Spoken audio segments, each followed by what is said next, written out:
It's important for you to understand then that when you begin to become defined by a vision of the future, it only requires two things: a clear intention of what you want. An intention is just getting clear on what you want, and it is a creative act.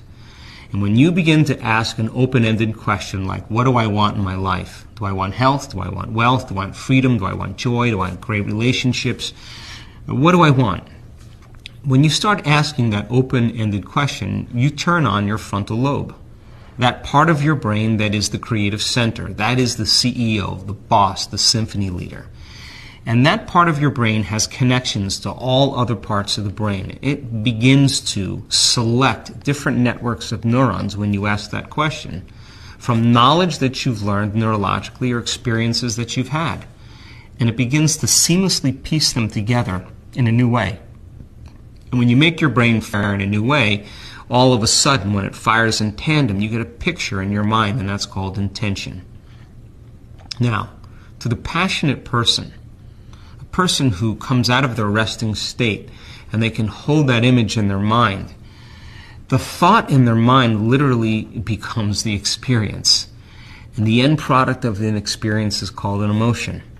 And when they're in the present moment and they're embracing that future, the brain doesn't know the difference between what's going on in here and what's going on out there. And now we begin to install the neurological hardware in the brain to look like the experience has already happened. Now the brain is no longer a record of the past. It's beginning to become a map to the future.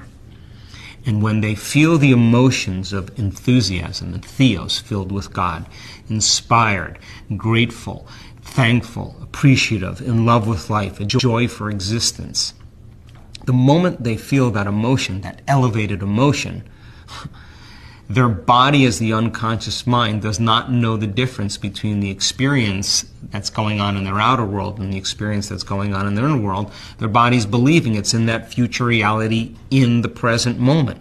And the side effect of that is it begins to signal new genes and new ways to change the body to look like the experience has already happened. And when you combine a thought and a feeling, remember that's a state of being, you just move from living in your past present reality to living in a future present reality. And when you're feeling that emotion, you're giving your body a taste of the future.